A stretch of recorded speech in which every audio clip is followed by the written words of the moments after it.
जय श्री राधा रानी सरकार की, जय श्री कृष्ण भगवान की, जय विजया एकादशी व्रत की।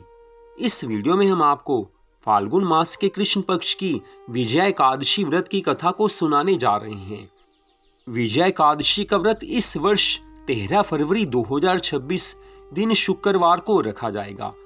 जो भक्त पूरी श्रद्धा भावना से विजया एकादशी का व्रत रखते हैं, उनकी सभी मनोकामनाएं पूरी होती हैं, उन्हें सभी स्थानों पर विजय प्राप्त होती है।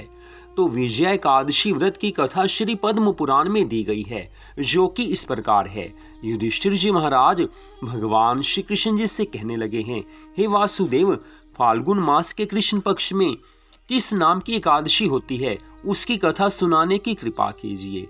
भगवान श्री कृष्ण जी कहने लगे हैं, हे युधिष्ठिर, एक बार नारद जी ने कमल के आसन पर विराजमान होने वाले ब्रह्मा जी से प्रश्न किया, हे सूर्य श्रेष्ठ, फाल्गुन मास के कृष्ण पक्ष में जो विजया नाम की एकादशी होती है, कृपया उसके पुण्य का वर्णन कीजिए।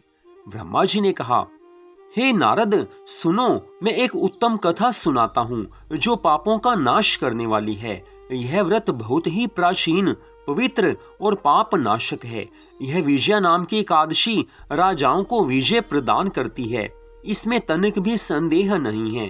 पूर्व काल की बात है, भगवान श्री रामचंद्र जी 14 वर्षों के लिए वन में गए और वहां पंचवटी में सीता तथा लक्ष्मण के साथ रहने लगे। वहां रहते समय रावण ने चपलतावश विजयात्मा श्री राम की तपस्विनी पत्नी सीता को हर लिया। उस दुख से श्री राम व्याकुल हो उठे। उस समय सीता जी की खोज करते हुए वे वन वन घूमने लगे। कुछ दूर जाने पर उन्हें जटायु मिले, जिनकी आयु समाप्त हो चुकी थी। इसके बाद उन्होंने वन के भीतर कबंध नामक राक्षस का वध किया। फिर सुग्रीव के साथ उनकी मित्रता हुई। तत्पश्चात श्री राम के लिए वानरों की सेना एकत्रित हुई। हनुमान जी ने लंका के उद्यान में जाकर माता सीता का दर्शन किया और उन्हें श्री राम की चिन्ह स्वरूप मुद्रिका प्रदान की। यह उन्होंने महान पुरुषार्थ का काम किया था। वहां से लौटकर वे भगवान श्री रामचंद्र जी से मिले और लंका का सारा समाचार उनसे निवेदन किया है। हनुमान जी की बात सुनकर श्री राम ने सुग्रीव की अनुमति ले लंका को प्रस्थान करने का विचार किया और समुद्र के किनारे पहुंचकर उन्होंने लक्ष्मण से कहा, हे सुमित्रा नंदन, किस पुण्य से इस समुद्र को पार किया जा सकता है? यह अत्यंत अगाध और भयंकर जल जंतुओं से भरा हुआ है। मुझे कोई ऐसा उपाय नहीं दिखाई देता जिससे इसको सुगमता से पार किया जा सके। लक्ष्मण कहने लगे हैं, हे महाराज, आप ही आदि देव और पुराण पुरुष पुरुषोत्तम हैं। आपसे क्या छिपा है? यहाँ द्वीप के भीतर बकदालभ्य नामक मुनि रहते हैं। यहाँ से आधे योजन की दूरी पर उनका आश्रम है। हे रघुनंदन, उन प्राचीन मुनीश्वर के पास जाकर उन्हीं से इसका उपाय पूछना चाहिए। लक्ष्मण की ये अत्यंत सुंदर बात सुनकर भगवान श्री रामचंद्र जी महामुनि बकदालभ्य से मिलने के लिए गए हैं। वहां पहुंचकर उन्होंने मस्तक झुकाकर मुनि को प्रणाम किया है। आज मुनि उनको देखते ही पहचान गए हैं कि ये पुराण पुरुषोत्तम भगवान श्री राम हैं, जो किसी कारणवश मानव शरीर में अवतीर्ण हुए हैं। उनके आने से महर्षि को बड़ी प्रसन्नता हुई है। उन्होंने पूछा, हे श्री राम, आपका यहाँ आगमन कैसे हुआ? भगवान श्री राम जी कहने लगे हैं, हे ब्राह्मण, आपकी कृपा से राक्षसों सहित लंका को जीतने के लिए सेना के साथ समुद्र के किनारे आया हूँ।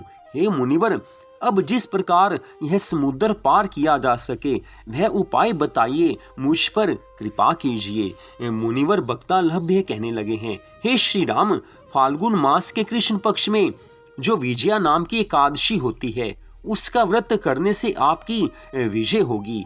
निश्चय ही आप अपनी वानर सेना के साथ समुद्र को पार कर लेंगे। हे राजन, अब इस व्रत की फलदायक विधि को सुनिए। दशमी का दिन आने पर एक कलश स्थापित करें।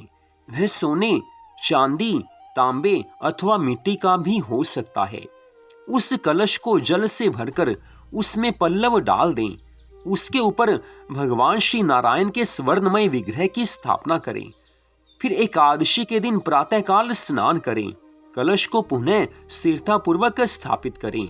माला, चंदन, सुपारी तथा नारियल आदि के द्वारा विशेष रूप से उसका पूजन करें। कलश के ऊपर सप्त धान्य और जौ रखें। गंध, धूप, दीप और भांति भांति के नैवेद्य से पूजन करें। कलश के सामने बैठकर वह सारा दिन उत्तम कथा वार्ता आदि के द्वारा व्यतीत करे तथा रात्रि में भी वहां जागरण करे। अखंड व्रत की सिद्धि के लिए घी का दीपक जलाए। फिर द्वादशी के दिन सूर्योदय होने पर उस कलश को किसी जलाशय के समीप, नदी, झरने या पोखरे के तट पर ले जाकर स्थापित करे और उसकी विधिवत पूजा करके देव प्रतिमा सहित उस कलश को वेद वेता ब्राह्मण के लिए दान कर दे। हे महाराज, कलश के साथ ही और भी बड़े बड़े दान देने चाहिए। हे श्री राम, आप अपने यूथपतियों के साथ इसी विधि से प्रयत्न पूर्वक विजया एकादशी का व्रत कीजिए, इससे आपकी विजय अवश्य हो जाएगी। ब्रह्मा जी कहने लगे हैं, हे नारद, यह सुनकर श्री रामचंद्र जी भगवान ने मुनि के कथनानुसार उस समय विजया एकादशी का व्रत किया है। उस व्रत के करने से भगवान श्री रामचंद्र जी विजयी हुए हैं। उन्होंने संग्राम में रावण को मारा, लंका पर विजय पाई और सीता को प्राप्त किया है। हे पुत्र, जो मनुष्य इस विधि से व्रत करते हैं उन्हें इस लोक में विजय प्राप्त होती है और उनका परलोक भी अक्षय बना रहता है।